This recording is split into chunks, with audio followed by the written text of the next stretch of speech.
என் அன்பு குழந்தையே, இப்போது இதை நீ முழுமையாக கேட்டுவிட்டால் அடுத்த 1 மணி நேரத்தில் நான் கூறுவது நிச்சயமாக நடக்கும். இது நிஜம். இதை இறுதி வரை கேட்டுவிட்டு ஒரு முறையேனும் முயற்சி செய். இந்த பெருமாளின் சொல்லை தட்டிவிடாதே மகனே. ஒரு தகப்பனாக நான் எப்போதும் உன்னிடம் கூறிக்கொண்டே இருப்பது, உன்னுடைய வாழ்க்கையில் எது நடந்தாலும், எத்தகைய சூழ்நிலையாக இருந்தாலும் என்னுடைய நாமத்தை ஜெபித்துக் கொண்டே இரு. குழப்பமான சூழ்நிலைகள் என்றாலும் சரி, சிக்கல்களான சூழ்நிலைகள் என்றாலும் சரி, அல்லது அடுத்து என்ன செய்ய வேண்டும் என்று நீ திணறிக் கொண்டிருந்தாலும் சரி, எல்லா சமயங்களிலும் என்னுடைய நாமத்தை ஜெபிக்கத் தொடங்கு. ஓம் நமோ நாராயணா என்கின்ற என்னுடைய நாமத்தை நீ சொல்ல சொல்ல உன்னுடைய பிரச்சனைகள் ஒவ்வொன்றாக விலகுவதை நீ நிச்சயம் உணர்வாய்.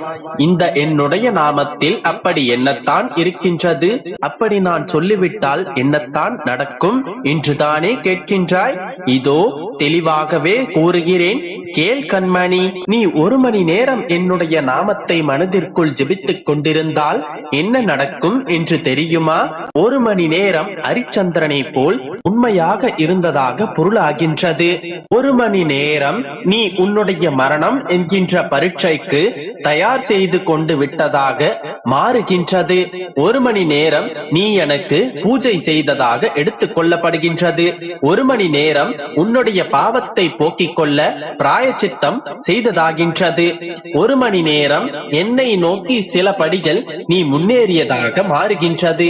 1 மணி நேரம் வேதம் ஓதுவதற்கான 1 மணி நேரம் வேதம் ஓதியதற்கு சமமாகின்றது. 1 மணி நேரம் பெரியோர்களின் பேச்சை கேட்பதாகின்றது. 1 மணி நேரம் நீ பக்தனாக இருக்கின்றாய். 1 மணி நேரம் நீ என்னால் ஆசீர்வதிக்கப்படுகின்றாய். 1 மணி நேரம் நீ உன்னுடைய புலம்பல்களை ஜெயித்தவராகின்றாய்.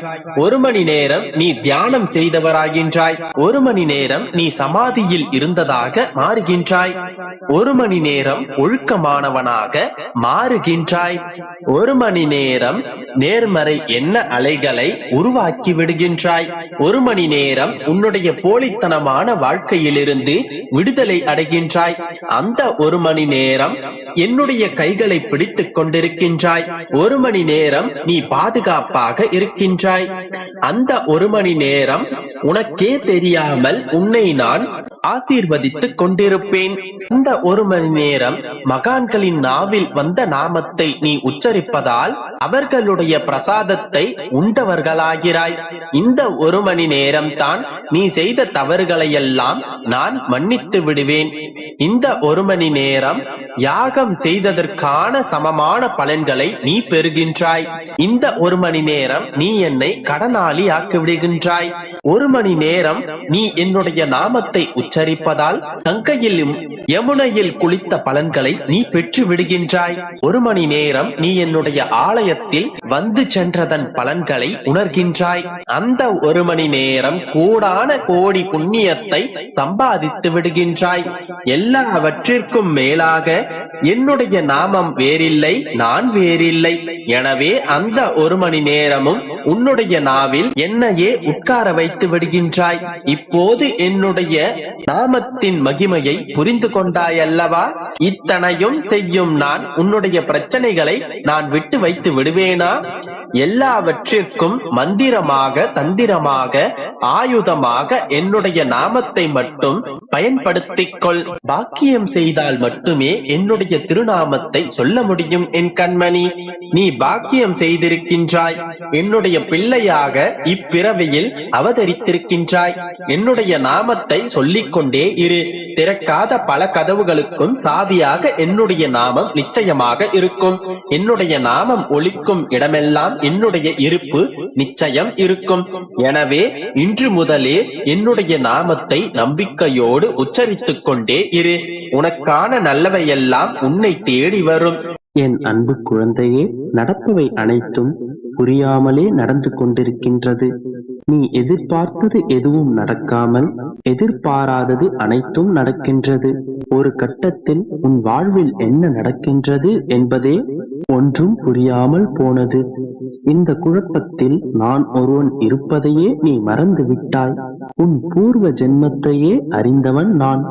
உன்னுடைய அடுத்த அடிச்சுவட்டில் என்ன இருக்கின்றது என்பதை அறியாமல் இருப்பேனா, அல்லது உனக்கு தெரிவிக்காமல் இருப்பேனா?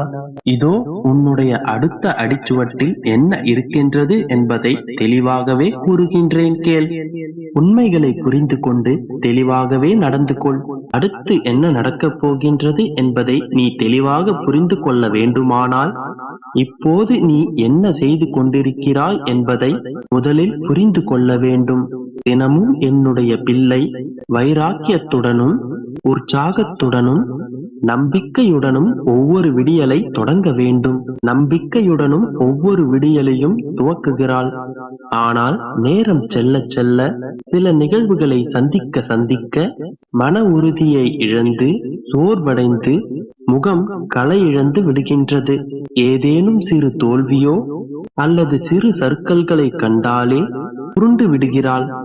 இதுவும் நடக்கவில்லை, இனி எதுவும் நடக்காது, எதுவும் என்னால் முடியாது என்று ஒரு முடிவை எடுத்து விடுகிறாய். எதற்காகவும் எந்த சூழ்நிலையிலும் தன்னம்பிக்கையை மட்டும் இழந்து விடாதே என் செல்லமே. முதலில் உன்னுடைய சக்தி என்ன என்பதை தெளிவாக புரிந்து கொள். இன்று நீ நலமோடு இருப்பதற்கு முக்கிய காரணம் இந்த அப்பாவின் பாதுகாப்பில் நீ இருக்கின்றாய். இயற்கையாலும் விதியாலும் மனிதர்களாலும் அமானுஷ்ய கிரகங்களாலும் உனக்கு எப்பொழுதும் ஆபத்துக்கள் காத்து கொண்டுதான் இருக்கின்றன.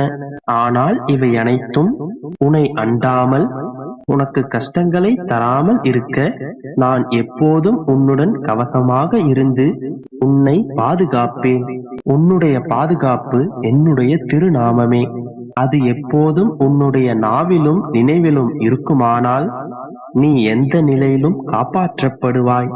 நான் உன்னை எப்போதும் கவசமாக பாதுகாத்துக் கொண்டுதான் இருக்கின்றேன். நீ அதை உணர மறுக்கின்றாய். உன்னோடும் உன்னுடைய ஆன்மாவோடும் துணையாக இருப்பது என்னுடைய கடமை. உன்னுடைய பிரச்சனைகள் அனைத்தையும் தகர்த்துவிட என்னுடைய ஒரு பார்வை போதுமே. பயப்படாதே, எதுவும் உனக்கு தவறாக நடந்து விடாது. உன் வாழ்க்கையில் அடுத்த அடிச்சுவடு என்பது நாளைக்காக நீ திட்டமிடுவதல்ல, உண்மையில் இன்று நீ செய்யும் செயல்களின் விளைவு. உன்னால் முடிந்தவரை நன்மைகள் மட்டுமே செய். நிச்சயம் உனக்கு நல்லதுதான் நடக்கும்.